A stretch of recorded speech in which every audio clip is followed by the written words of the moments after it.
Picture a small tribal council in Africa centuries ago.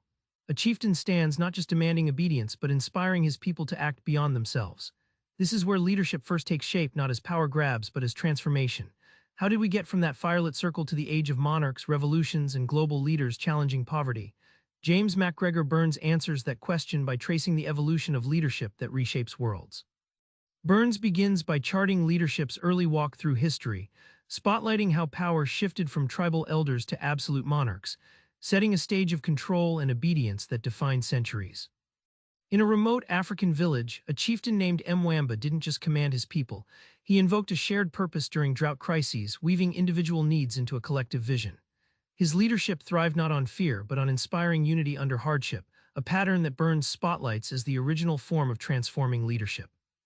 Think of absolute monarchies like England under Elizabeth I, an iron throne ruling by divine right. Burns compares this to a chess master controlling every piece where subjects had little freedom. This control was efficient but rigid, stifling innovation and deeper connection between ruler and ruled, unlike the chieftain's inclusive call to action.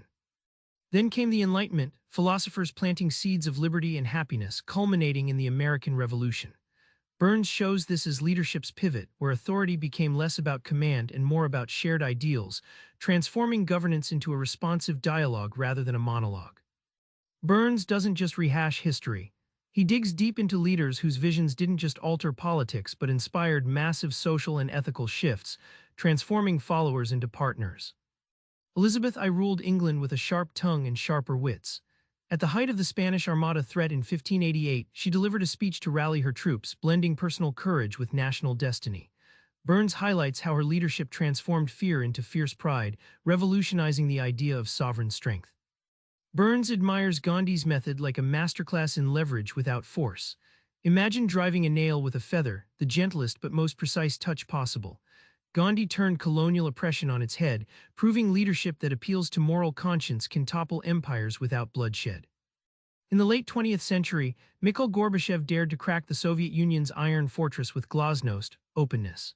Burns illustrates how this move broke decades of silence and secrecy, unleashing forces that reshaped global politics. Gorbachev's bold vision showed leadership's power to transform entire societies by embracing truth rather than hiding it. Burns closes with a challenge that will stick in your mind by seeding the ultimate test for future leaders: solving global poverty, not through charity but transformation. Burns points to the stubborn, heartbreaking persistence of poverty, describing it as a maze leaders have stumbled through for centuries. He pulls no punches, demanding leadership frameworks that don't just give handouts but redesign systems, because old tricks fail on a problem this large and complex. Think of these innovative partnerships like a jazz ensemble, diverse actors improvising yet listening to each other, creating solutions nobody could in isolation. Burns argues this fluid, cooperative model is the future of leadership, moving beyond hierarchy to network transformation.